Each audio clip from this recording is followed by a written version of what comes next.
Here is what I do to plan my summer camp locations. I'm actually looking for one or two more for 2026. So I'm literally applying what I'm doing to my business, applying it to this video so you can learn with me. Just a reminder, when you are a summer camp owner or a tutoring school or any kind of kids program, your two biggest costs, number one is definitely people. People are going to cost you a lot. You can't do everything yourself. You're going to need to hire instructors or staff. You need to consider what are you paying for your staff? But secondly, your rent. Your rent's going to cost you an arm and a leg too. And more importantly, you're paying that every month, right? So your labor costs may fluctuate. Summer camp, they're going to go up. They'll go down for after school programs, but your rent is due 12 months a year. So you really need to nail what is the best location at the best price, maximize those sales and minimize the cost. Okay, so here are the five things we're going to look at. What do you need for your location? Where should it be based on your needs? What competition is also there? What other considerations? I'm going to share some important things to consider that probably aren't on the top three, but could make or break the success of your location. And lastly, listen to some of the costs. We're going to do some math to help you understand different pros and cons of different rental options. Okay. Okay, warning. Before you commit to a 12-month lease, do not make this common mistake. I see this all the time. It breaks my heart because I know that people are literally probably spending maybe their life savings to open up their tutoring school or their after school program or summer camp. Don't do this. Do not commit to a 12-month lease before you consider all the factors. These five things we're going to talk about. I have literally seen people basically, I won't say go bankrupt, but I've seen it more than once. It's quite terrifying to me to witness this when a starry-eyed, eager entrepreneur commits a lot of money to a lease and they don't get the sales. And in 12 months, they are over their head in debt. Remember, the average business takes 3 to 5 years to actually start making money. If you are a summer camp owner like me, I transitioned from an after school program pre-COVID to summer camp only after COVID. It really does take at least 3 years. I'm in my third year now. My goodness, what a difference year three makes compared to year one. Because when I only run a summer camp, I have a very short opportunity for people to know, like, and trust me. So if I was to commit to a 12-month lease, don't get me wrong, I'd have more awareness whenever they drive past my location. But on the flip side, I'm spending money every month and I'm not recording sales until the summertime. Don't do that. Okay, so the first thing to consider is what are your location needs? Okay, do you need an indoor outdoor space? I run a STEM and coding camp. I have the simplest, easiest requirements. I literally just need tables, chairs, and here, importantly, I need Wi-Fi. Let's use my pen, right? So for me, Wi-Fi will make or break it. Outside isn't a big deal, but I know lots of sports camps where they actually only need a field or a track for their biking camp.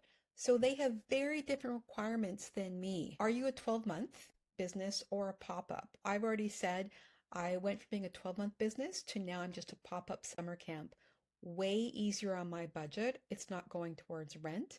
But on the flip side, I have to work harder on my marketing. Luckily, I'm a marketer by training because I don't have 12 months of awareness to drive my sales. How big of a space do you need?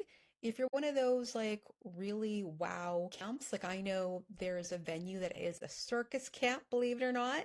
They have like the whole swings and all those crazy things hanging from the ceiling of a previously used gym. The size requirements they have are totally different than my simple classroom size.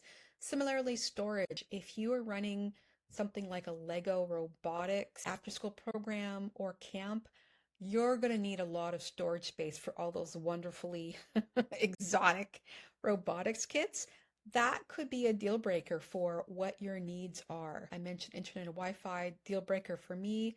Maybe you need special things like parking for drop off, even special needs access. Think about what you need first, and then everything else will come into place. Number two, where are your customers? Okay, so now that you've figured out what you need, who are you selling to? Where are they located? This is also a big mistake that I see.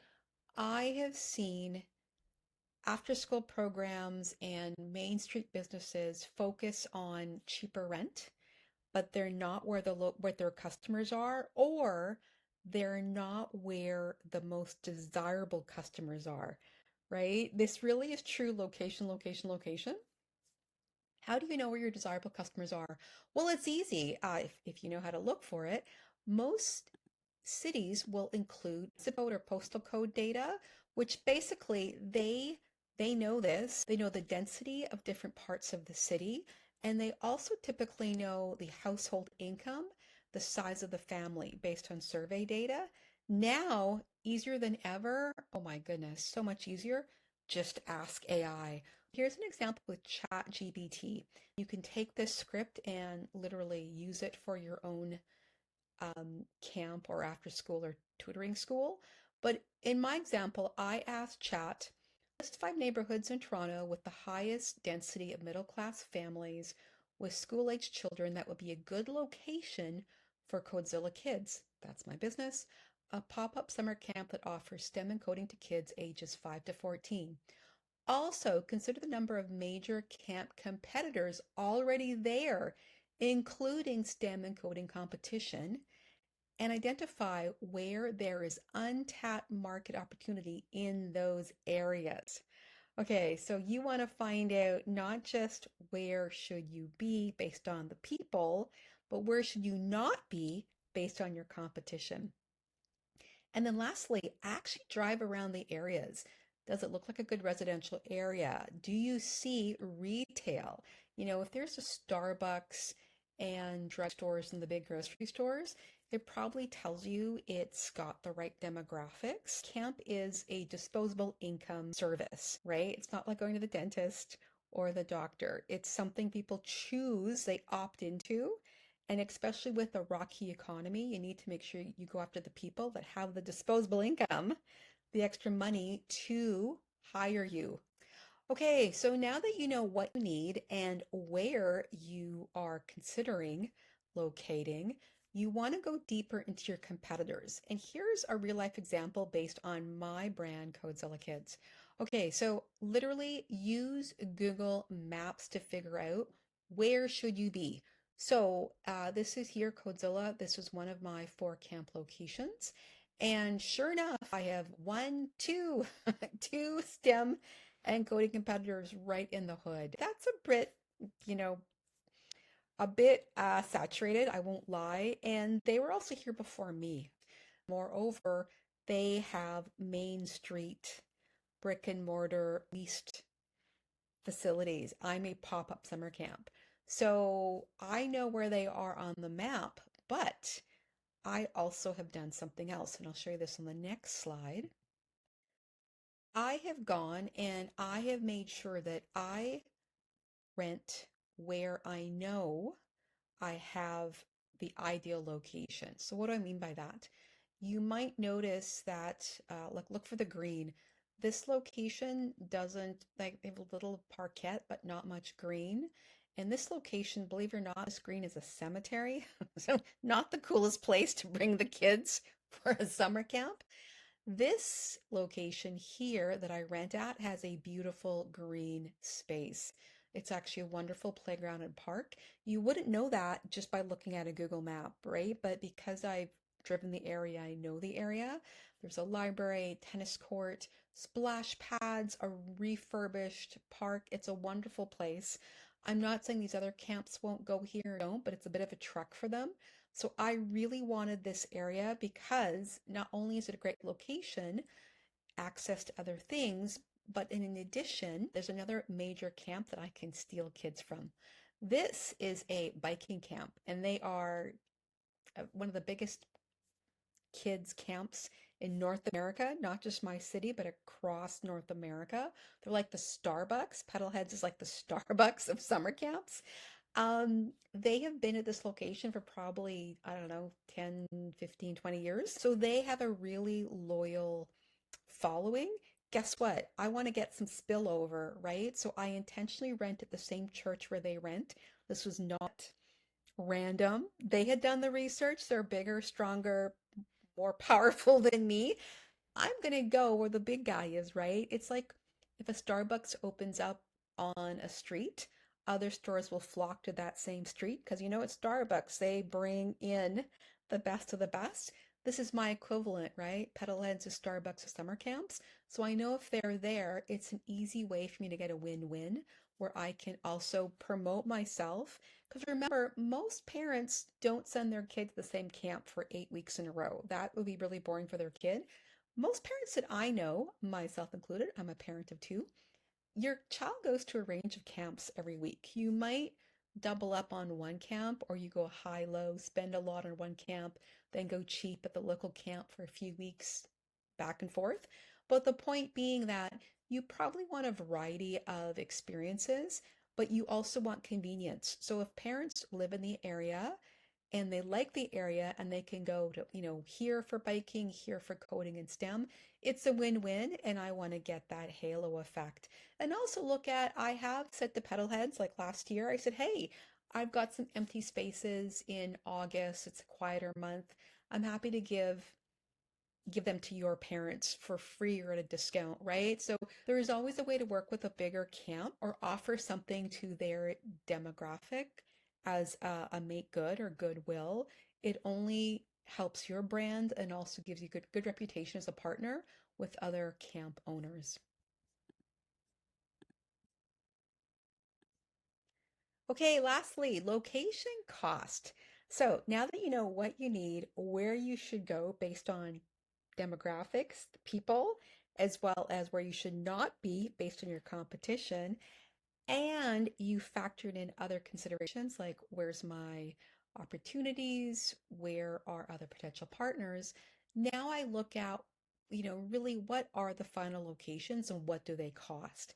So here's how I would definitely start this if I was brand new to a neighborhood or brand new to doing this in general. I would always try to be as cheap as possible. Going back to one of the earlier slides, your rent is your second most expensive expense. And if you're a 12-month program, you're paying that every single month. So consider this is what I did in the early days when I was in after school program and a weekend program. I just rented from a co-work space where I could get a room for very, very low cost. If that's not an option, find a place like for summer camp. I use churches, I use schools, private school, public school. You might be able to negotiate the rate, maybe not with a public school, but with a private school I can.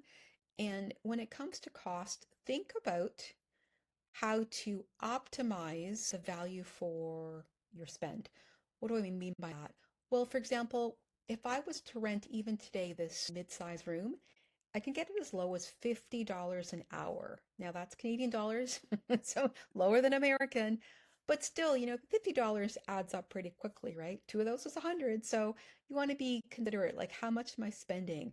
$50 an hour. But when I was a weekend provider, I only needed it for a couple of hours and I was done. And that would just be one day a week, maybe two if I was doing birthday parties. But conversely, the average rent in my city, Toronto, which is a really overheated real estate market, the average rent for a brick and mortar retail spot on Main Street would probably cost $3,500. It could cost more. So think about that. $3,500, if you look at this on an hourly basis, it would be 70 hours at $50 per hour if I was renting it. So I would say to myself, okay, am I actually open 70 hours a month, which equals 17 hours per week? And when I was a weekend provider, I was not open 17 hours a week. I was only maybe open for a few hours on the weekend. As an after school program, I went right to the schools. So I paid rent to the schools, and that was even less than $50 sometimes. But the point was, I wasn't spending money that I didn't have to spend. Now, going back to number one, what are your needs? If you need a lot of storage, if you have like expensive equipment, maybe then you do need to spend money on the lease.